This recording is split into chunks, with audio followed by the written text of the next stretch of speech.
말씀 시작하기 전에 우리 2025년 표 함께 제창하고 시작해 보도록 하겠습니다. 우리 손을 이렇게 들으시고요. 제가 선창하면 여러분이 뒤에 후창을 해주시면 되겠습니다. 말씀으로, 기도로, 말씀으로, 기도로, 할렐루야! 네, 마지막 건 안정해졌죠.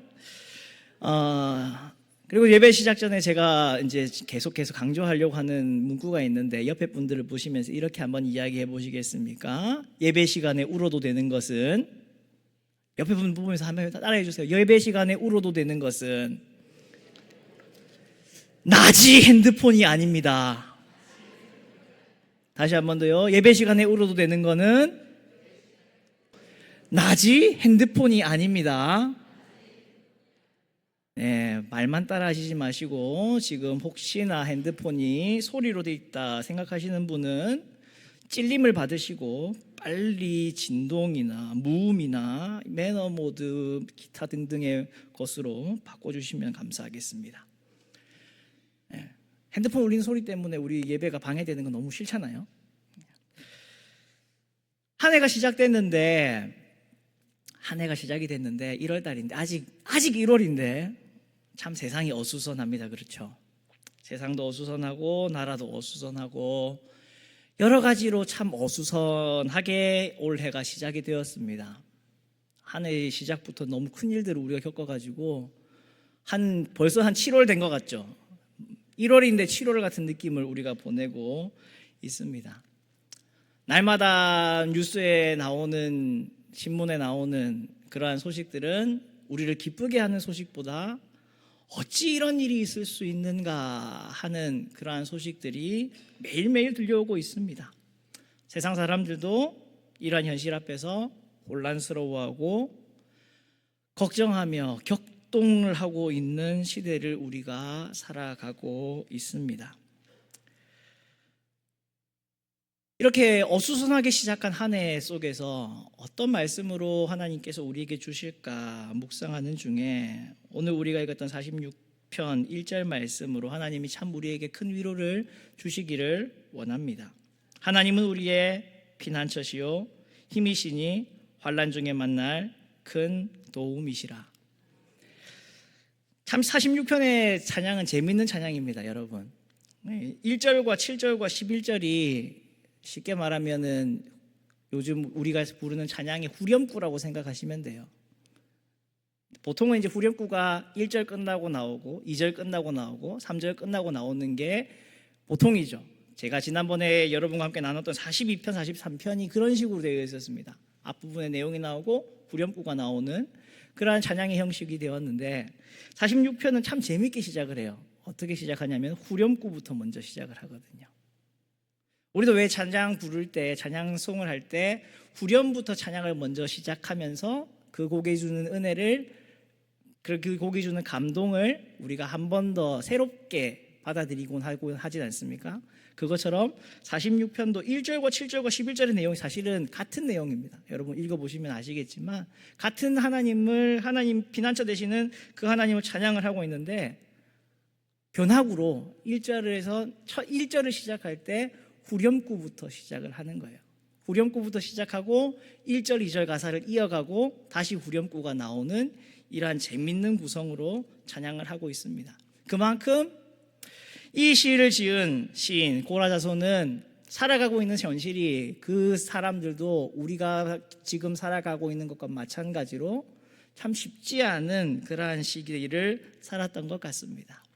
피난처가 필요하고 도움이 필요한 그러한 시기를 살았던 그 사람들의 찬양이지 않았을까 생각이 됩니다. 땅이 변하고 산이 흔들리고 바다 가운데 빠지고 바닷물이 솟아나고 뛰노는 것과 같은 그러한 환난과 혼돈 속에 살아가고 있던 하나님의 백성이 오늘 찬양을 이렇게 시작합니다. 하나님이 우리의 피난처시다.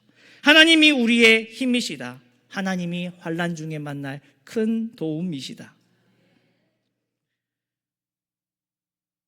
태번역 성경과 쉬운 성경에는 이 1절의 말씀을 참 재미있게 이렇게 다시 재해석을 하고 있습니다. 하나님은 우리의 피난처시며 우리의 힘이시며 어려운 고비마다 우리 곁에 계시는 구원자시니 이렇게 이야기를 하고 있어요. 새번역 성경에서 그렇게 번역을 하고 있었고요. 쉬운 성경에서는 이렇게 또 이야기를 하고 있습니다. 하나님은 우리의 피난처심의 힘이십니다. 어려울 때에 언제나 우리를 돕는 분이십니다. 하나님이 어떠신 분이시라고요? 어려울 때마다, 고비 때마다 어떻게 하시는 분이요? 우리를 도우시는 하나님이시라고요. 그래서 쉬운 성경에서는 보면은 이 시편 46편의 또 다른 제목을, 요약한 제목을 어떻게 붙였냐면은 택한 사람을 보호하시는 하나님, 구원받은 백성을 보호하시는 하나님이라고 제목을 붙이고 있습니다. 그렇습니다. 하나님은 우리의 피난처십니다. 하나님은 우리를 어려울 때마다, 고비 때마다 도우시는 하나님입니다. 이 하나님을 믿지 않는 세상 사람들은 혼란한 이 시기에 이러한 상황 속에 그들은 요동할 수 있고 흔들릴 수 있고 불안해할 수 있고 두려워할 수 있고 떨 수 있습니다. 그러나 피난처를 가지고 있는 그리스도인들은, 환난 중에 만날 큰 도움을 가지고 있는 우리 그리스도인들은 세상 사람들과 같이 요동해서는 안 됩니다. 그런데 참 안타까운 건 믿는 그리스도인들까지도 흔들리고 있다라는 거죠. 세상 사람들이 흔들리는 것과 똑같이 믿는 그리스도인들도 흔들리고 있습니다. 나라를 걱정하는 것을 뛰어넘어서, 우리의 지금의 형편을 걱정하는 것을 뛰어넘어서, 우리의 지금의 처해 있는 현실을 걱정하는 것을 뛰어넘어서 뭐 하고 있다고요? 혼란스러워하고 있어요. 흔들리고 있어요.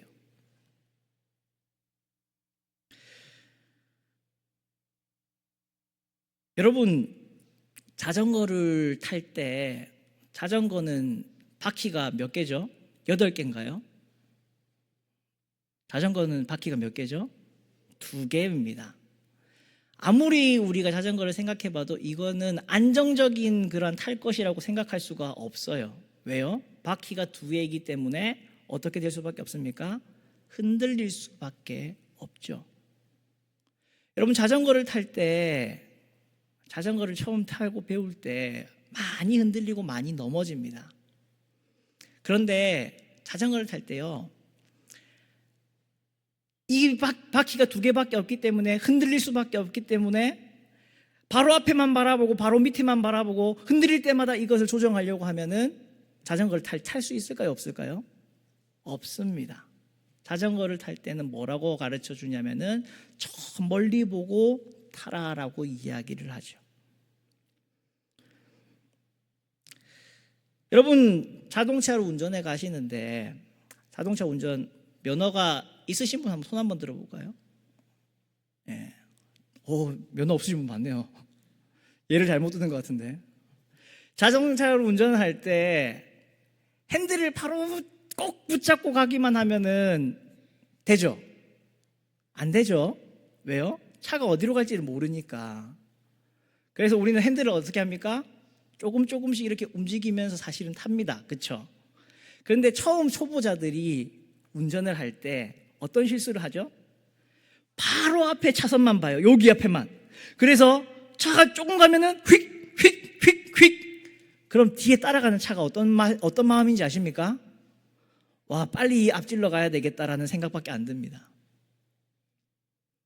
여러분, 자동차 운전을 할 때 물론 핸들이 우리가 생각하는 것만큼 똑바로 정렬이 안 돼 있을 수도 있습니다.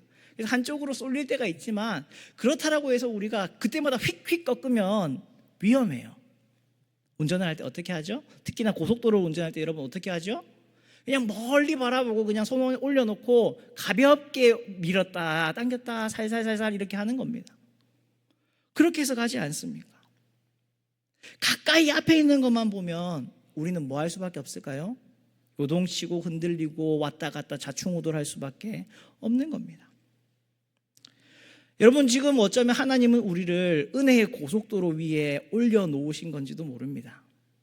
힘차게 밟으며 멀리 바라보며 달려가야 하는데 어떻게 하고 있을까요?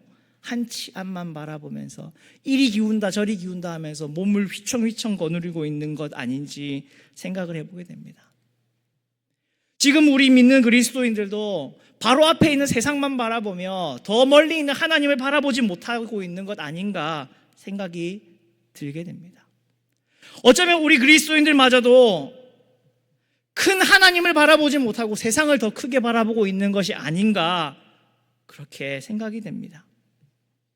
하나님을 보지 못하고 세상만 바라보고 있는 것이 아닌가. 사랑하는 성도 여러분, 우리 하나님 살아계시나요? 죽으셨나요? 우리 하나님 살아계십니까? 우리 하나님 살아계십니까? 우리 하나님 여전히 만왕의 왕이십니까? 우리 하나님 만주의 주이십니까? 우리 하나님은 여전히 일하고 계십니까? 우리 하나님은 여전히 우리의 기도를 듣고 계십니까? 그렇다면 왜 우리는 요동하는 걸까요? 여러분 잘 생각해 보십시오.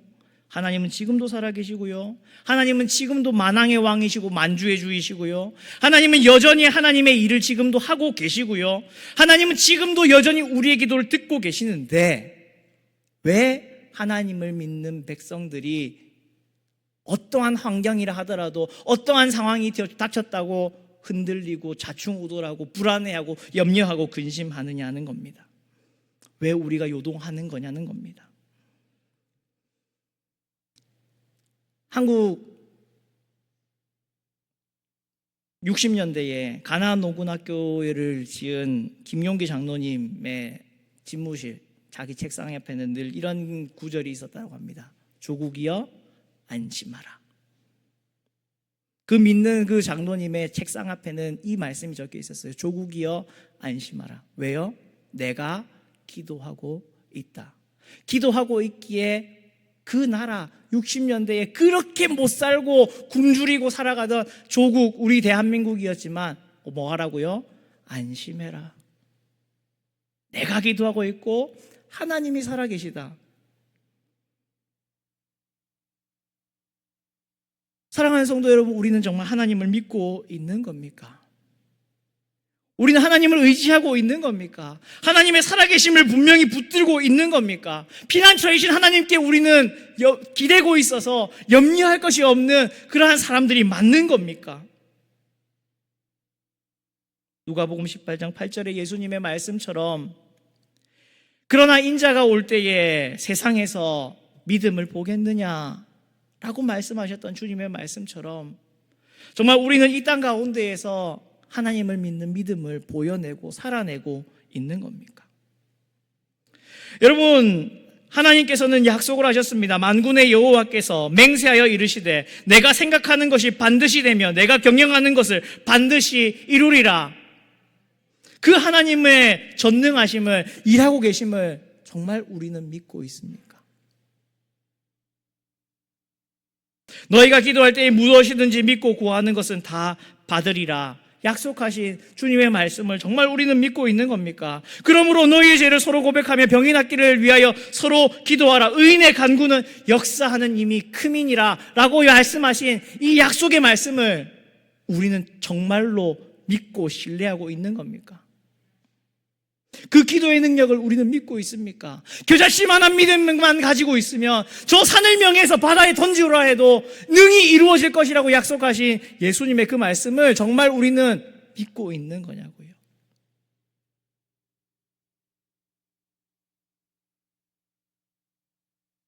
요동하는 우리의 모습을 바라보며 오늘도 좌우충우돌하고 있는 내 모습을 바라보며 나 스스로에게 물어봅니다. 나는 과연 하나님을 정말 믿고 있느냐? 나는 정말 하나님의 살아계시고 역사하심을 정말 믿고 있느냐? 나는 정말 하나님께서 기도의 능력을 따라서 구하는 대로 응답하여 주실 거라는 것을 정말로 확신하고 믿고 있는 거냐? 나는 진짜 그리스도인이 맞는 거냐?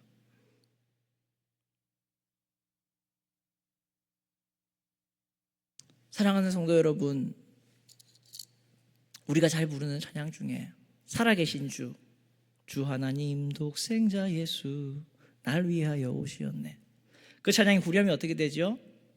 살아계신 주 나의 참된 소망 걱정 근심 전혀 없네.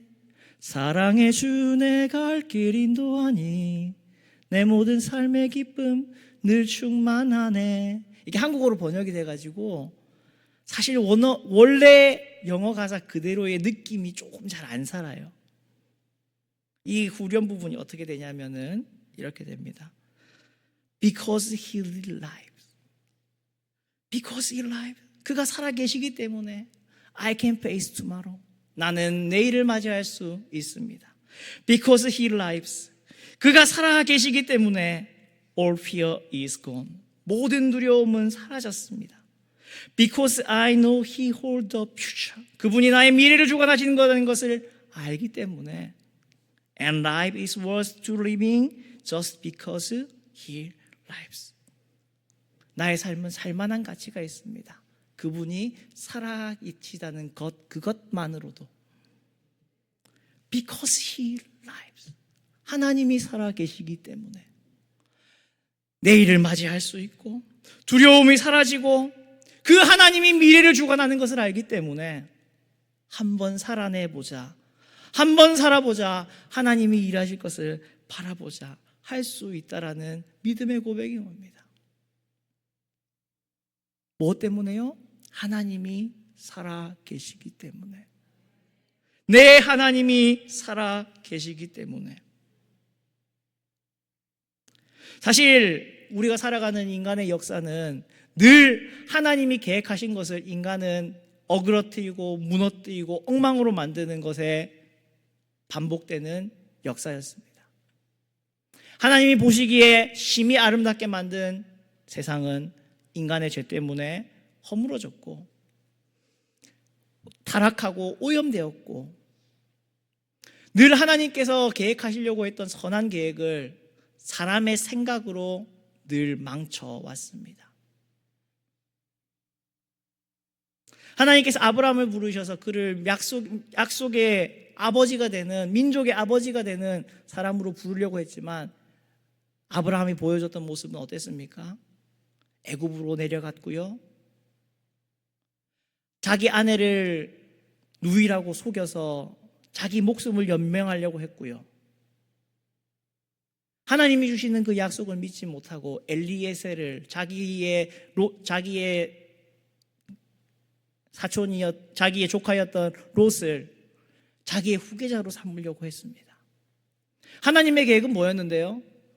아브라함을 통해서 날 이삭을 통해서 놀라운 역사를 이루어 가시려고 하는 게 하나님의 뜻이었는데 아브라함의 믿음의 조상이었던 아브라함은 어떻게 했다고요? 늘 하나님의 계획에, 하나님의 뜻에 부합하지 못하는 삶을 살아갔다고요. 이게 아브라함의 이야기입니까? 사실 우리의 이야기입니다. 바로 내 이야기예요. 하나님이 내 삶 가운데서 행하려고 하시는 일은 너무나도 크고 놀라운데 그 약속을 신실하게 이루려고 오늘도 일하고 계시고 지금도 일하고 계시는데 그걸 누가 늘 망칠까요? 내가 망치는 거죠. 사고를 누가 친다고요? 내가 쳐요. 인류의 역사에서 단 한 번도 하나님이 사고를 치신 적은 없었고요, 늘 인간이 사고를 쳤습니다. 그 사고 때문에 많은 사람이 불행해지고 많은 사람이 눈물을 흘려야 했고 많은 사람이 고통을 당해야 했습니다. 사실 오늘 우리가 겪고 있는 이 상황, 이 현실도 어느 날 갑자기 순식간에 닥쳐진 이런 일입니까? 아니요. 이때까지 우리가 쌓아왔던 나태함과 거짓과 악함이 지금 이 현상으로 드러났을 뿐인 거예요. 늘 우리는 잘못했고 늘 사실 우리 믿는 그리스도인들이 잘못했던 겁니다. 나라가 왜 이렇게 어지럽냐? 누구 때문이라고요? 나 때문인 거예요. 나라가 왜 이렇게 어지럽나? 뭐 때문인 거예요? 교회가 교회답지 못했기 때문이었던 겁니다. 왜 내 삶이 지금 이렇게 편안하지 못할까? 누구의 죄 때문에요? 와이프의 죄가 아니고 자식의 죄가 아니고 누구의 죄 때문에요? 사실 내가 그리스도인답지 못하게 하나님을 바라보지 못하고 하나님을 피난처로 삼지 못했고 살아왔기 때문에 일어나는 일들이라는 겁니다. 이렇게 쳐진 사고를 아버지 되신 하나님께서는 지금 수습하고 계십니다. 하나님이 수습하고 계세요. 여러분 어렸을 적 그런 경험들 다 있으시지 않습니까? 사고 좀 치시고 다 그렇게 자라오신 분들임을 알고 있는데 사고 쳤을 때 어떻게 해야 되죠? 사고를 치고 어차피 내가 수습을 못하니까 누가 수습을 해줘야 되죠? 부모님이 수습을 해줍니다. 그렇죠? 부모님이 수습을 해주는데 그 옆에서 알짱거리면은 어떻게 되죠? 호두갑 떨면서 그러고 있으면은 어떤 말을 듣나요? 가만히 좀 있어라 정신 사납다라는 말을 듣습니다. 제가 그랬었고 제가 저희 아들에게 요즘 잘 하고 있는 말입니다. 가만히 좀 있어라 정신 사납다. 뭔가를 부러뜨려 놓고 왜 울어? 네가 부러뜨려 놓고 그걸 고치는 건 누구죠? 내가 해야 되는 겁니다. 아빠가 수습하고 있잖아. 좀 가만히 있어. 물론 그런 말을 직접 하진 않지만 나의 잘못이고 교회의 잘못인 이 죄악을 지금 살아계신 하나님께서 수습을 하고 계십니다. 우리는 어떻게 해야 될까요? 성도 여러분, 우리의 삶을 통해서 깨달은 바를 여러분 한번 생각해 보십시오. 우리는 어떻게 해야 할까요? 옆에서 하나님 옆에서 깝죽대고 호들갑 떨고 어떡해요 미안해요 아빠 그렇게 할 게 아니라 어떻게 해야 될까요? 입국 다물고 하나님의 일하심에 맡겨야 되는 겁니다. 그게 우리가 할 일이에요. 그게 내가 할 일이고 그게 바로 지금 한국 교회가 해야 할 일입니다. 하나님 앞에 하나님의 일하심에 맡기며 하나님을 신뢰하고 하나님만 바라보는 것. 그렇게 한다고 목사님 뭐가 변할 수 있습니까? 뭐라도 해야죠. 여러분 아까 전에 말씀드렸지만 여러분 나라를 위해서 기도하고 계신다라고 하셨고 그 기도를 하나님이 들으신다라고 여러분 고백하시지 않으셨습니까? 우리가 가지고 있는 가장 큰 무기가 기도인데 기도만 한다고 하는 목사님 됩니까? 얼마나 우리의 믿음 없는 태도입니까? 우리 그리스도인들이 지금 이 시대 속에서 어떤 모습을 보여야 될까요? 조국이여 안심해라. 이 대한민국아 안심해라. 아직 한국 교회가 이 나라를 위해서 기도하고 있다. 우리가 아직 하나님의 뜻을 붙잡고 있고 하나님께 간구하고 있고 그 하나님이 살아계시고 그 하나님이 지금 우리나라를 고쳐주실 것이다. 그게 우리가 보여야 하는 모습 아닙니까? 그 하나님이 우리와 함께 하심을 오늘 우리가 읽었던 시편 46편은 찬양을 하고 있습니다. 만군의 여호와께서 우리와 함께 하시니 야곱의 하나님은 우리의 피난처시로다.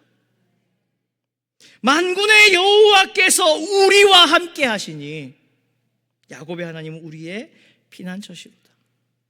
만군의 주님이 우리와 함께 하신다. 야곱의 하나님이 우리의 피난처시다. 찬양합시다. 이렇게 시인은 이야기를 하고 있는 겁니다.